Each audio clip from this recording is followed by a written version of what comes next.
Super കൺമണി സീരിയലിന്റെ ഇന്നത്തെ എപ്പിസോഡിന്റെ റിവ്യൂലേക്ക് എല്ലാവർക്കും സ്വാഗതം. അങ്ങനെ കൺമണിയും കൃഷും ആ താവളത്തിൽ നിന്ന് രക്ഷപ്പെട്ട് ഓടുകയാണ്. എന്നാൽ കൃഷ് അടിച്ച അവശനാക്കിയിട്ട് ആ ഗുണ്ടയും തൊട്ടു പിന്നാലെ ഉണ്ട്. അയാൾ ഫോളോ ചെയ്യുന്ന കാര്യം കൃഷും കൺമണിയും അറിയുന്നില്ല. അവരങ്ങനെ കാട്ടിനുള്ളിലൂടെ ഓടി രക്ഷപ്പെടുന്ന സമയത്താണ് കേട്ടോ ഗുണ്ട അവരുടെ മുന്നിൽ വന്ന് നിൽക്കുന്നത്. തോക്കു ചൂണ്ടിക്കൊണ്ടാണ് അയാൾ നിൽക്കുന്നത്. ഇത് കണ്ട് പേടിച്ചു പോകുന്നുണ്ട് കൃഷും കൺമണിയും. ഇതേ സമയത്താണ് പോലീസ് ആ ഗോഡൌണിന് മുമ്പിലായിട്ട് എത്തിച്ചേരുന്നത്.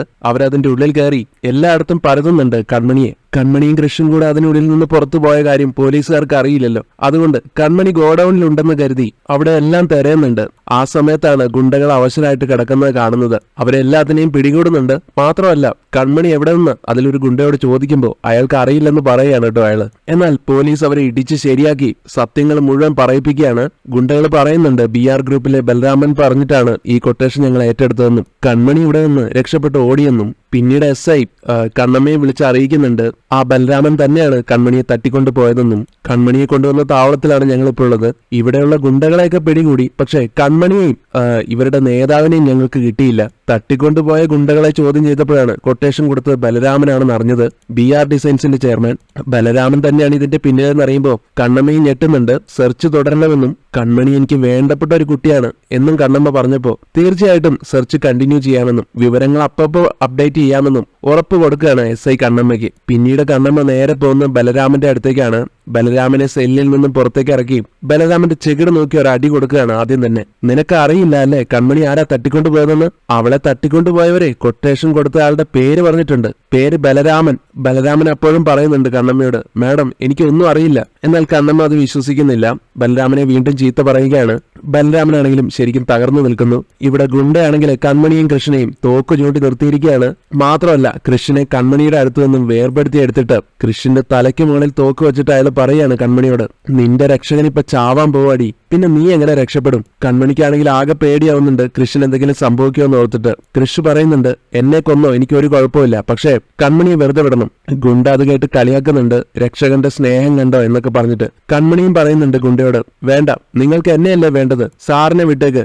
രണ്ടുപേരും ഇങ്ങനെ പറയുന്നത് കേൾക്കുമ്പോ ഗുണ്ട പറയുന്നുണ്ട്, ഓ ചാവാൻ പോകുമ്പോ രണ്ടുപേരും സ്നേഹിച്ച് കളിക്കുകയാണല്ലേ, കൊള്ളാം. ഏതായാലും കൺമണി രണ്ടും കൽപ്പിച്ചുകൊണ്ട് ഗുണ്ടയുടെ അടുത്തേക്ക് വരുന്ന കാണുമ്പോൾ കൃഷ് കൺമണിയോട് പറയുന്നുണ്ട്, വേണ്ട കൺമണി വേണ്ട, നീ പോ, അടുത്തേക്ക് വരല്ലേ. എന്നാൽ കൺമണി കൃഷിന്റെ വാക്കുകളൊന്നും കേൾക്കുന്നില്ല.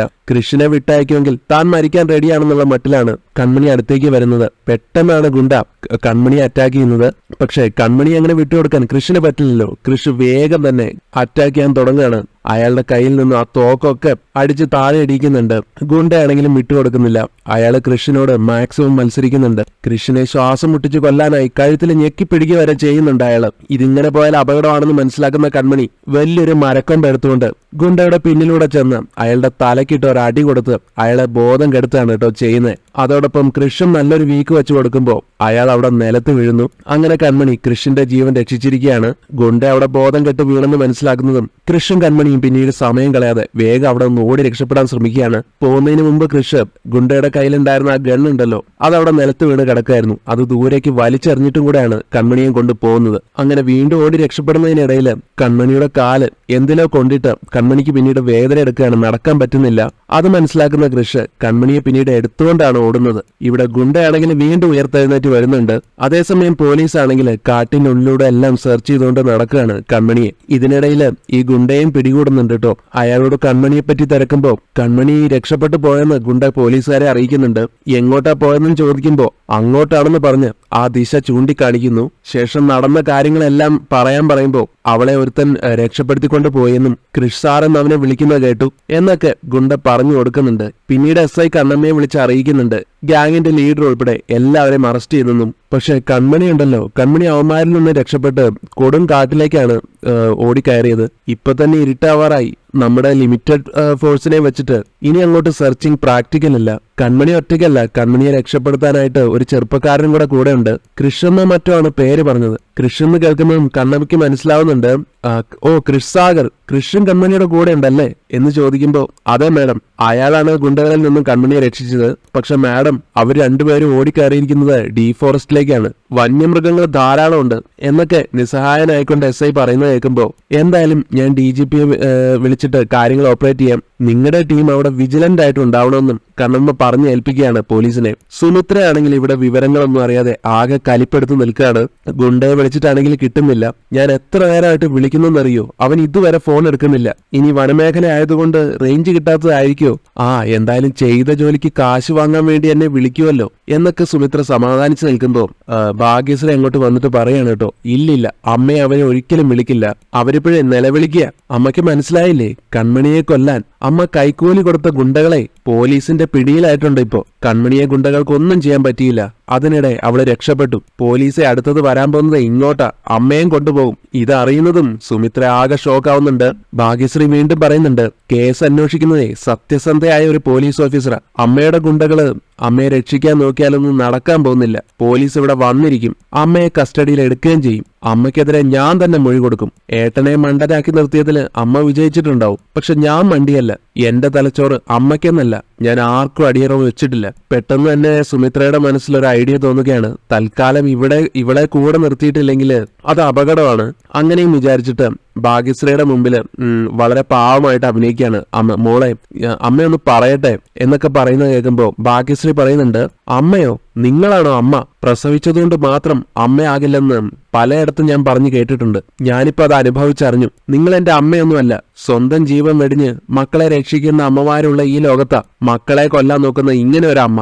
എന്റെ തലയിലുള്ള ഈ മുറിവില്ലേ, ഇതൊരിക്കലും മാഞ്ഞോ മറന്നോ പോകരുതെന്നാ ഞാൻ ആഗ്രഹിക്കുന്നത്. അതവിടെ തന്നെ വേണം. ഒരമ്മ എങ്ങനെയൊക്കെ ആകാൻ പാടില്ലെന്ന് ക്യാമ്പിൽ ക്ലാസ് എടുക്കുമ്പോൾ എനിക്ക് ഉദാഹരണ സഹിതം പറഞ്ഞു കൊടുക്കണം. ഭാഗ്യശ്രീയുടെ ഈ വാക്കുകളൊക്കെ കേൾക്കുമ്പോൾ സുമിത്രയും വല്ലാതാവുന്നുണ്ട്. പോകാൻ തുടങ്ങുന്ന ഭാഗ്യശ്രീയെ വീണ്ടും തടഞ്ഞു നിർത്തിക്കൊണ്ട് സുമിത്ര പറയാണ്, മോളെ, ഈ അമ്മയൊന്ന് പറഞ്ഞോട്ടെ, നിനക്ക് വേണ്ടിയല്ലേ ഞാൻ ഇതൊക്കെ ചെയ്തത്. ഞാൻ സമ്പാദിച്ചതൊക്കെ നിനക്ക് വേണ്ടിയാ. പക്ഷെ ഭാഗ്യശ്രീ പറയുന്നുണ്ട്, ചോരക്കറ വീണ ഒരു സ്വത്തും എനിക്ക് വേണ്ട. ഒരമ്മ മക്കൾക്ക് വേണ്ടി കൊടുക്കേണ്ടത് ചത്തും കൊന്നും വെട്ടിപ്പിടിച്ചു ഒന്നുമല്ല, നല്ല ഗുണങ്ങളാ. നന്മയും സ്നേഹവും സത്യവും ഒക്കെയാ. അമ്മയെ പോലെയും അച്ഛനെ പോലെയും ഒക്കെ വളരാൻ മക്കൾക്ക് തോന്നലുണ്ടാവണം. എന്തായാലും എനിക്ക് ജീവിക്കാനുള്ളതൊക്കെ ഞാൻ കണ്ടെത്തിക്കോളാം. അതുകൊണ്ട് എനിക്ക് വേണ്ടി സമ്പാദിക്കാൻ ഇനി ആളുകളെ കൊന്നൊടുക്കണ്ട എന്നൊക്കെ നല്ല ചുട്ട മറുപടി തന്നെ ഭാഗ്യശ്രീ പറഞ്ഞു കൊടുക്കുന്നുണ്ട് സുമിത്രയ്ക്ക്. അതോടൊപ്പം ഭാഗ്യശ്രീ ഒരു തീരുമാനം എടുക്കുന്നുണ്ട്. സുമിത്രയോട് പറയുന്നുണ്ട്, ഇനി മുതൽ ഈ കുടുംബമായിട്ടുള്ള ബന്ധം ഞാൻ എന്നേക്കുമായിട്ട് അവസാനിപ്പിക്കുക, ഗുഡ് ബൈ എന്നും പറഞ്ഞ് പോകാൻ തുടങ്ങുകയാണ് കേട്ടോ. സുമിത്ര പിന്നെയും തടയുന്നുണ്ട് ഭാഗ്യശ്രീയെ. അമ്മയെ ഒറ്റയ്ക്കാക്കിയിട്ട് നീ പോവല്ലേ എന്നൊക്കെ അപേക്ഷിക്കുന്നുണ്ട്. നിനക്ക് വേണ്ടിയാണ് അച്ഛന്റെ അമ്മയുടെയും ജീവിതം എന്നൊക്കെ പറയുന്നത് കേൾക്കുമ്പോൾ ഭാഗ്യശ്രീ ചിരിച്ചുകൊണ്ട് പറയാണ്, ഞാൻ പറഞ്ഞല്ലോ, നിങ്ങളുടെ ജീവിതത്തിന് വേണ്ടി എന്റെ ജീവിതം കളയാൻ എനിക്ക് പറ്റില്ല. എന്നെ കൊല്ലാൻ നോക്കിയത് തൽക്കാലം ഞാൻ പോലീസിനോട് പറയുന്നില്ല. പക്ഷെ ഏട്ടനെ നിങ്ങൾ പോലീസിനെ കൊണ്ട് പിടിപ്പിച്ചില്ലേ, അത് നന്നായി. ഏട്ടനും ബുദ്ധി തിരിച്ചു കിട്ടാൻ അത് ചിലപ്പോൾ സഹായിക്കും. നിങ്ങളുടെ ബലരാമൻ അടിമ സ്വന്തം കാലിൽ നിവർന്നു നിന്ന് നിങ്ങൾക്ക് നേരെ വിരൽ ചൂണ്ടുന്ന ഒരു ദിവസം വൈകാതെ വരും. ശേഷം ലാലിയോടായിട്ടും ഭാഗ്യശ്രീ ഓർമ്മിപ്പിക്കുന്നുണ്ട്, നിങ്ങൾ സൂക്ഷിച്ചോ. സ്വന്തം നേട്ടത്തിന് വേണ്ടി ആന്റിയെയാണ് അമ്മയ്ക്ക് തട്ടേണ്ടതെങ്കിൽ അമ്മ അതും ചെയ്തിരിക്കും. സ്വന്തം നേട്ടങ്ങൾക്ക് മുമ്പില് ബന്ധങ്ങൾക്ക് സ്ഥാനമില്ല. കൂടെ നിന്ന ആളിനെ തന്നെയായിരിക്കും ആദ്യം ഇല്ലാതാക്കുന്നത്. പ്രത്യേകിച്ച് അമ്മയുടെ പല രഹസ്യങ്ങളും അറിയാവുന്ന ആളാണ് ആന്റി എന്ന നിലയ്ക്ക്. ഇങ്ങനെ ഒരു മുന്നറിയിപ്പും കൂടെ കൊടുത്തിട്ട് ഭാഗ്യശ്രീ അവിടെ നിന്നും പോവുകയാണ്. എന്നാൽ പെട്ടെന്നാണ് കേട്ടോ അതുവരെ പ്രതിമ പോലെ ഇരുന്ന ബാലഗോപാല് മോളെയെന്ന് വിളിക്കുന്നത്. ആ വിളിക്ക് മുമ്പിൽ വീണു പോവുകയാണ് ഭാഗ്യശ്രീയെ മോളെയെന്ന് ബാലഗോപാൽ വിളിക്കുന്നത് കേട്ട് സുമിത്രയ്ക്കും ലാലിക്കും ഭാഗ്യശ്രീക്കും ഒക്കെ ഒരുപാട് സന്തോഷമാവുകയാണ്. ഭാഗ്യശ്രീക്കാണെങ്കിലും സ്വന്തം അച്ഛനാണല്ലോ. അദ്ദേഹം സംസാരിക്കുന്നത് കേൾക്കുമ്പോൾ അത് കണ്ടില്ലെന്ന് നടിച്ച് പോകാനാവുന്നില്ല. ബാലു വീണ്ടും അപേക്ഷിക്കുന്നുണ്ട്, മോളെ നീ പോവരുത്. ആ സമയം സുമിത്രയ്ക്കാണെങ്കിലും പറയാണ്, മോളെ നീ കേട്ടില്ലേ, നിന്റെ അച്ഛൻ നിന്നെ മോളേന്ന് വിളിച്ചു. നമ്മുടെ കുടുംബത്തിലെ ഏറ്റവും സന്തോഷകരമായിട്ടുള്ള ഒരു നിമിഷമാണ് ഇത്. ഭാഗ്യശ്രീ ഒപ്പം പറയുന്നുണ്ട്, അതെ, ഇത് സന്തോഷ നിമിഷങ്ങളാ. പക്ഷെ ഈ സന്തോഷം നിലനിൽക്കണമെങ്കിലേ ഞാനിവിടെ നിന്ന് പോയേ പറ്റൂ. ഞാനിവിടെ നിന്നാ എന്നും വഴക്കായിരിക്കും. ശേഷം ബാലഗോപാലിന്റെ അടുത്ത് ചെന്നിട്ട് പറയാണ്, ഏതായാലും അച്ഛൻ സംസാരിച്ചല്ലോ, എനിക്ക് സന്തോഷമായി. ഇനി നല്ലത് മാത്രം സംസാരിക്കാനാവട്ടെ. അമ്മയോടും നല്ലത് മാത്രം ചെയ്യാൻ ഉപദേശിച്ചു കൊടുത്തോളൂ. അത്രയും പറഞ്ഞിട്ട് ബാലുവിന്റെ നെറ്റിയിൽ ഒരു ഉമ്മയൊക്കെ കൊടുത്തിട്ട് അവിടെ നിന്നും പോവുക തന്നെയാണ് കേട്ടോ ഭാഗ്യശ്രീ ചെയ്യുന്നത്. കൃഷ് ആണെങ്കിൽ കൺമണിയും എടുത്തുകൊണ്ട് കാട്ടിലൂടെ അങ്ങനെ നടക്കുകയാണ്. വളരെ ഇരുട്ടായിട്ടുണ്ട് നേരം. അങ്ങനെ നടന്നു വയ്യാതാവുമ്പോ കൺമണിയെ പതുക്കെ ഒരിടത്ത് ഇരുത്തി, കാലിനിപ്പോ എങ്ങനെയുണ്ട്, വേദന കുറവുണ്ടോ എന്നൊക്കെ ചോദിക്കുമ്പോ അതുപോലെ തന്നെ ഉണ്ട് സാർ എന്ന് പറയുകയാണ് കൺമണി. എന്നിട്ട് കൺമണി കൃഷ്ണനോട് ചോദിക്കുകയാണ്, നമ്മൾ ഈ കാട്ടിൽ എവിടെയാണെന്ന് വല്ല ഐഡിയ ഉണ്ടോന്ന്. കൃഷ് ആണെങ്കിലും തനിക്ക് അറിയില്ലെന്ന് പറയുന്നു. നമ്മളിനി എന്താ ചെയ്യുക, എങ്ങോട്ടാ പോവുക എന്നൊക്കെ കൺമണി ചോദിക്കുന്നത് കേട്ട് കൃഷ് വേഗം ഫോൺ എടുത്തിട്ട് നോക്കുന്നുണ്ട്. എന്നാൽ അതിലാണെങ്കിൽ റേഞ്ചും ഇല്ല. അങ്ങനെ ശരിക്കും പെട്ടുപോകാണ് ആ കാട്ടില്. ഇനിയിപ്പോ ആ ഗുണ്ടകൾ വരുമെന്ന് കൺമണി പേടിയോടെ ചോദിക്കുമ്പോ, വരുവാണെങ്കിൽ വരട്ടെ, നമുക്ക് നോക്കാം. ഇതിനിടയിൽ ആന ചിഹ്നം വിളിക്കുന്ന സൗണ്ടൊക്കെ കേൾക്കുന്നുണ്ട് കേട്ടോ. രണ്ടുപേർക്കും പേടിയാവുന്നുണ്ട്. ആന ഇങ്ങോട്ടെങ്ങാനും വന്നാ നമ്മൾ എന്ത് ചെയ്യും സാറെന്ന് കൺമണി ചോദിക്കുമ്പോ, ആന ഇങ്ങോട്ട് വന്നാല് ആന ചെയ്യേണ്ടത് ചെയ്തോളും, നമ്മൾ നിന്ന് കൊടുത്താൽ മാത്രം മതി എന്നിങ്ങനെ പറയാണ് കൃഷ്. കൺമണിക്കാണെങ്കിൽ പേടിയായിട്ട് വയ്യ. അപ്പൊ അത് മനസ്സിലാക്കുന്ന കൃഷ് കൺമണിക്ക് പറഞ്ഞു കൊടുക്കുന്നുണ്ട്, അതെ, നമ്മളിപ്പോ കാടിന്റെ നടുവില, കൊടും കാടിന്റെ നടുവില്. ഇവിടെ പേടിച്ചെന്ന് വെച്ച് ആരും രക്ഷിക്കാനൊന്നും പോകുന്നില്ല. അപ്പൊ പേടിക്കാതിരിക്കുക എന്നൊക്കെ പറഞ്ഞ് ധൈര്യം കൊടുക്കാൻ ശ്രമിക്കുന്നുണ്ട്. പെട്ടെന്നാണ് കൺമണി തനിക്ക് വെള്ളം കുടിക്കാൻ ദാഹിക്കുന്നെന്ന് പറയുന്നത്. കൃഷിനും വെള്ളം കുടിക്കാൻ ദാഹിക്കുന്നുണ്ട്.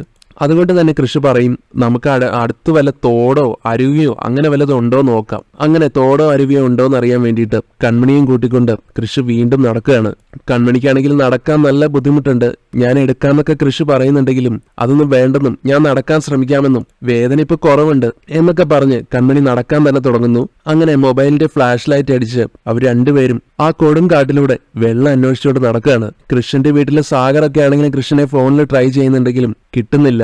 അവൻ ഔട്ട് ഓഫ് കവറേജ് ഏരിയ ആണെന്ന് സുജയോടും ആന്റിയമ്മയോടായിട്ട് പറയുന്നുണ്ട് സാഗർ. സുജാതയാണെങ്കിൽ ചോദിക്കുന്നുണ്ട്, കൃഷി ഇത് എങ്ങോട്ടായിരിക്കും പോയിട്ടുണ്ടാവുക, ദൂരെ എവിടേക്കെങ്കിലും ആണ് പോയതെങ്കിൽ ഒന്ന് വിളിച്ച് അറിയിക്കാലോ. സാഗർ പറയുന്നുണ്ട്, സ്റ്റേഷനിലെ ആ വക്കീലിനെ സെറ്റിൽ ചെയ്ത് നിന്നപ്പോ അവൻ ആ കാറും എടുത്തോണ്ട് അങ്ങോട്ട് പോയി. കൺമണിയെ കുറിച്ച് തിരക്കാൻ തന്നെയാ പോയത്. അത് കേൾക്കുന്ന ആന്റിയമ്മയും ചോദിക്കുന്നുണ്ട്, ശരി ആയിക്കോട്ടെ, പക്ഷെ എന്താ എവിടെയാന്നൊക്കെ അവനൊന്ന് അറിയിക്കാലോ.